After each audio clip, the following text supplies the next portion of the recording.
Corona virus संक्रमण काल चल रहा है, पूरी दुनिया लॉकडाउन में है। जिसे भी संक्रमण होने का शक है उसे क्वारंटाइन कर दिया जाता है। लेकिन आज से 3-4 महीने पहले यह शब्द काफ़ी नया नया लगता था। लेकिन क्वारंटाइन शब्द कोई नया शब्द नहीं है, कोई नया कॉन्सेप्ट नहीं है, कई साल पुराना है। घर के बुजुर्गों से सुना था, रिपोर्ट में पढ़ा था कि सालों पहले प्लेग और हैजा जैसी महामारियां गांव के गांव खत्म कर देती थी।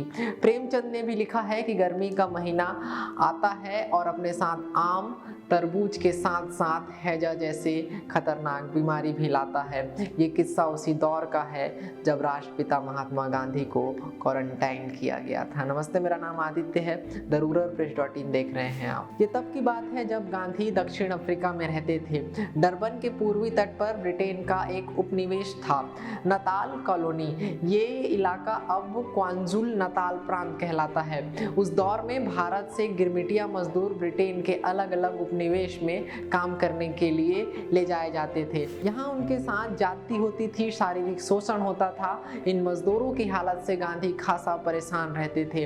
1896 की बात है, गांधी साउथ अफ्रीका से भारत लौटे। गांधी स्वदेश अपने परिवार को वापस लेने के लिए लौटे थे, अपने बच्चों को, अपनी पत्नी को। वापसी के सफर शुरू हुआ दिसंबर 1996 में। जहाज पर गांधी के साथ कस्तूरबा, बेटे हरिलाल और मणिलाल थे। गांधी की विधवा बहन के बेटे गोकुल दास भी उनके साथ थे। जनवरी 1997 में यह जहाज डरबन के किनारे लगा, लेकिन जहाज से किसी को उतरने नहीं दिया गया। असल में जब गांधी अफ्रीका के लिए निकले थे तब राजकोट समेत दुनिया के कई हिस्सों में प्लेग फैला हुआ था। तब महामारी फैलना आम बात हुआ करती थी। ऐसे में व्यवस्था थी कि महामारी वाले इलाकों से आ रहे जहाज का स्टीमर बंदरगाह पर लंगर डालने से पहले पीला झंडा दिखाएंगे। ये झंडा दिखाने के बाद जहाज के लोगों की मेडिकल जांच होगी। सब ठीक रहने के बाद पीला झंडा उतार लिया जाएगा। वहाँ के मेडिकल विशेषज्ञ मानते थे कि प्लेग के जीवाणु 23 दिनों तक जिंदा रह सकते हैं। ऐसे में बाहर से आने वाले जहाज़ों को तटों पर ही रोक दिया जाता था, यानी कि उसके लोगों को क्वारंटाइन कर दिया जाता था। ये प्रक्रिया 24 से 25 दिनों के लिए चलती थी। जिस जहाज में गांधी थे उसके साथ भी कुछ ऐसा ही हुआ।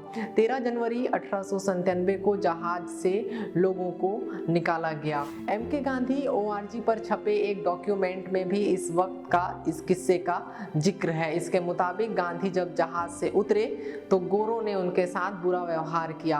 उन पर अंडे और पत्थर फेंके गए। फिर भीड़ ने उनके साथ मारपीट भी की। वहां के एक पुलिस सुपरिटेंडेंट की पत्नी ने बीच बचाव करके गांधी की जान बचाई थी। मामला बढ़ा तो लंदन से निर्देश आया। इसमें नताल सरकार से कहा गया कि वो गांधी पर हमला करने वालों के खिलाफ कार्रवाई करे। कार्रवाई हुई भी, कुछ लोगों को पकड़ा गया, मगर गांधी ने आरोपियों की शिनाख्त करने से इनकार कर दिया। कहा वो गुमराह किए गए हैं, जब उन्हें सच्चाई का पता चलेगा तब उन्हें अपने किए पर पश्चाताप होगा। मैं उन्हें क्षमा करता हूँ। अच्छा, एक और चीज़ है, क्या क्वारंटाइन के लिए हिंदी में कोई शब्द है? क्या गांधी के प्रसंग में भी किसी हिंदी शब्द का इस्तेमाल हुआ था?